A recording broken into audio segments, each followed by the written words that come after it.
Hai semuanya, balik lagi sama aku, Ivana. Jadi kali ini aku bakal ngajak kalian semua untuk ketemu sama Ibu Rina Martin. Ibu Rina ini merupakan Kepala Program Studi Manajemen Industri Jasa Makanan dan Gizi.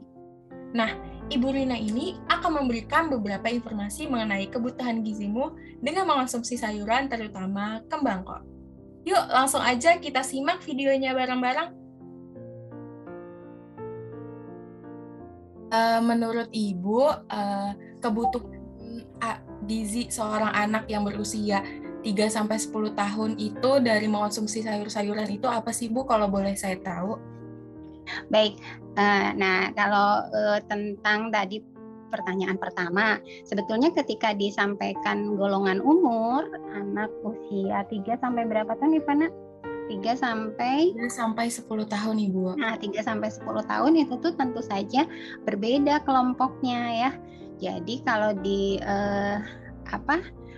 kami sendiri di ilmu gizi itu pengelompokannya itu ada berbagai macam. Karena kenapa harus dikelompokkan?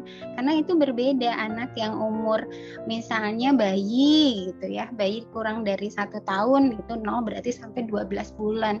Kemudian nanti juga ada yang 1 sampai 3 tahun. Kemudian di antara 3 sampai 10 itu berarti itu 3 sampai 5 tahun. Itu khusus yang ke balita. Kemudian nanti 6 sampai 9. Nah, setelah itu di atasnya itu juga sudah digolongkan ke umur yang di atas umur 10. Kenapa di penggolongannya seperti itu? Karena kecukupan atau angka kecukupan zat gizinya berbeda-beda. Kalau misalnya Ibu mau sampaikan di sini, kalau Ibu lebih suka berdasarkan data kuantitatif ya. Jadi sesuai, kalau di ilmu gizi itu ada namanya angka kecukupan gizi. Angka kecukupan gizi kalian juga pasti ada di umur kalian. Kalian umurnya berapa?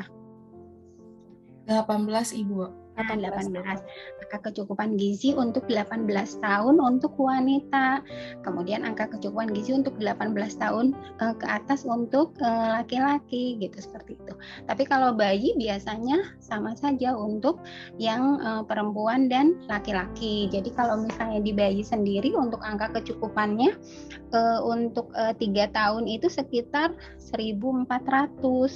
Nah, kemudian untuk yang sampai 9 tahun itu 1.650 kalori ya, kilokalori. Kemudian untuk yang 10 sampai 12 tahun itu 2.000. Nah, gitu. Kenapa tadi Ibu kategorikan? Karena berbeda. Tentunya anak yang berusia 3 tahun sampai 5 tahun, kemudian anak yang usianya 5 sampai 9, kemudian setelah itu anak yang usianya di atas 9 tahun. Jadi 10 sampai 12. Biasanya setelah itu 2 tahun seperti itu. Jadi kisarannya kan tadi dari 1.400 ya sampai 1.600, bedanya hampir 200 kilokalori. 200 kilokalori itu kamu bisa dapat dari sepiring nasi beserta lauk pauknya ya. Jadi sangat berbeda kebutuhan energinya. Kalau tadi dibilang pentingnya sayuran, sebetulnya Ibu akan berkata di sini secara umum ya. Sebetulnya tidak hanya sayuran, karena apa? Kalian tahu nggak kasus masalah gizi di Indonesia untuk anak-anak apa?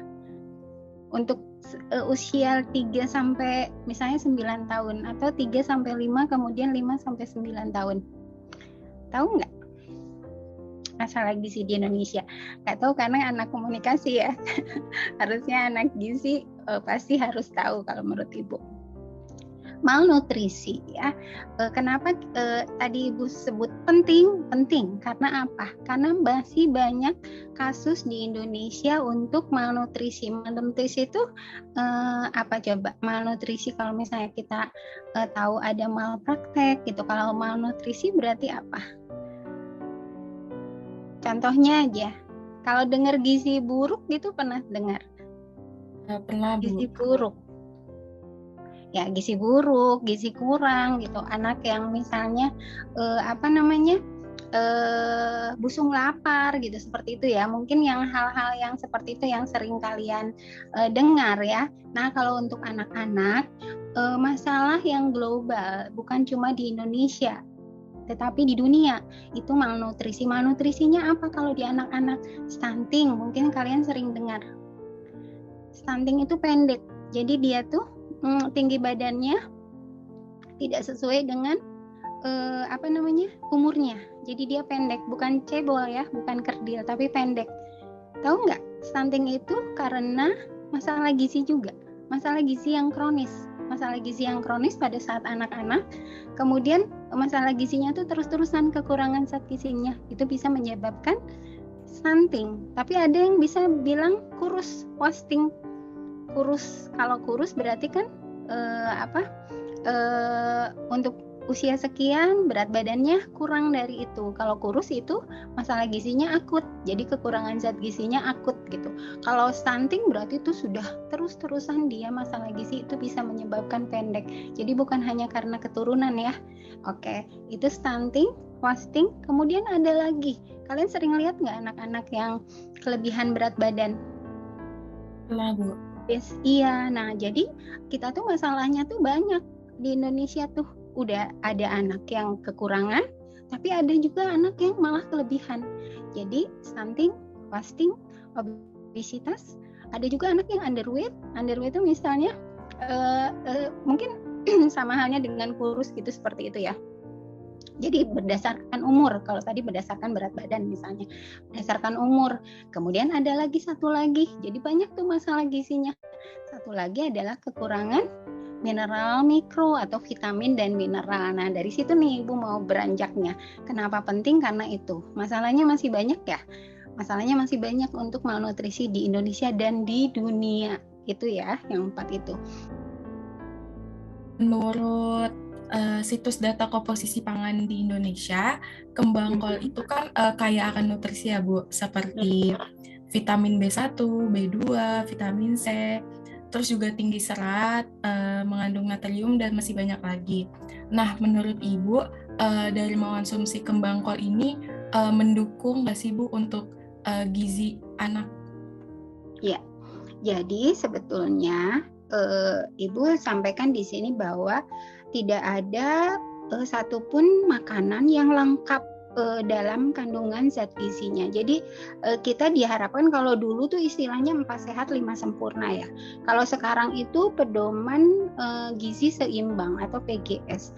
Jadi makanlah makanan yang beragam gitu, seperti itu. Jadi nggak berarti bahwa kalau kita tahu bahwa kembang kol itu mengandung ini, terus setiap hari kita makan kembang kol gitu. Terus apa tadi? Kembang kol ya. Nah itu, jadi pertama itu sayuran apapun sebetulnya. Kalau itu sayuran, kalau itu buah-buahan silakan. Tapi kalau misalnya kita mau fokus di tadi yang Ivana bilang bahwa kembang kol, kalau kita lihat misalnya yang tingginya dia itu vitamin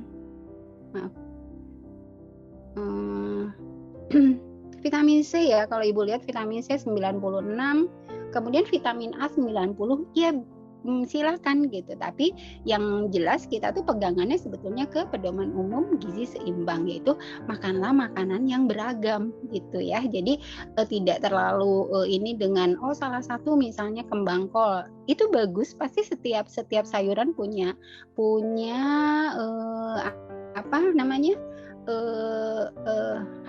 kelebihan ya, punya kelebihan tersendiri. Jadi kita bisa lihat itu berapa apa yang tinggi dari kandungan zat gizinya gitu.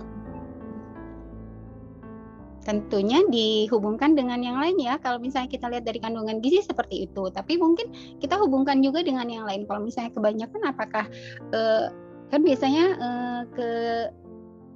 kembung gitu, seperti itu. Jadi mungkin ya memang harus dikombinasikan kembang kol dengan yang lain.